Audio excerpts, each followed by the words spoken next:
Hello, it's Michelle at Hesketh Emporium. I just wanted to pop online and do a quick video really about this Bernina carry case. This came with a 530-2 record, but these are very common amongst quite a number of decades actually. The reason I came on here is because this case needs some work and I'm going to sew the case. It came with a broken latch, but I do have some worse cases than this, so I'll probably take a latch off that or another old suitcase and just replace that. That's not a problem. The biggest problem with this case is the fact that all the stitching has burst. I've never seen this on any other case, that all the stitching has burst all the way around. So if you have a look here, there's no stitching left at all, and we have got this big gap here where the stitching is all broken.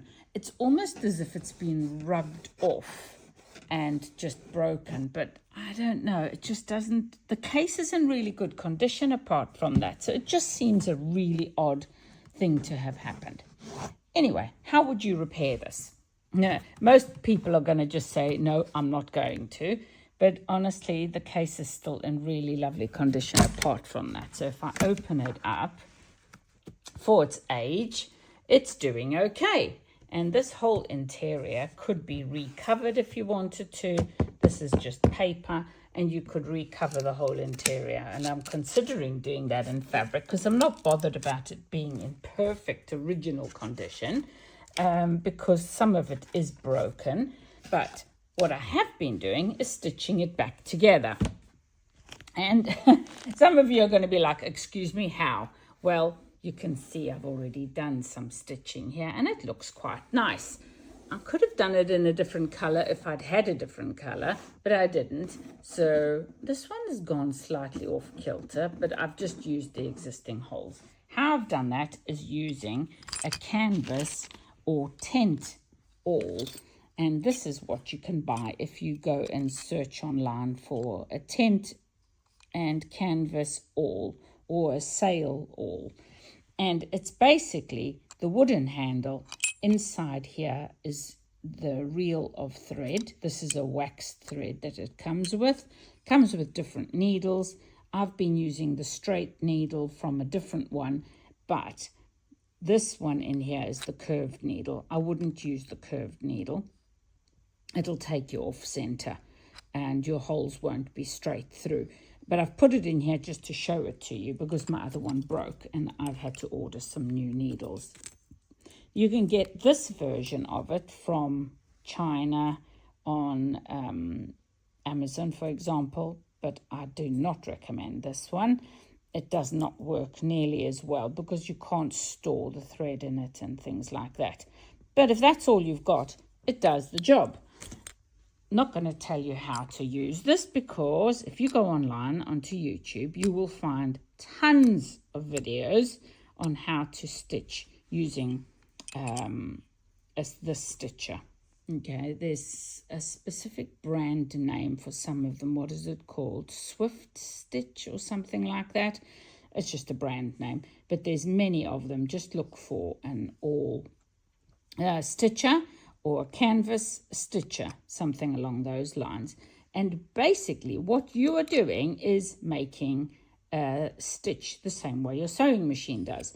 One thread comes from the outside, one thread comes from the inside, and your awl punches the hole through. I've been using this as an awl first of all because the holes were very tight and it was damaging the thread. So what I've done is I've gone along and I've repunched the holes using this so it goes all the way through.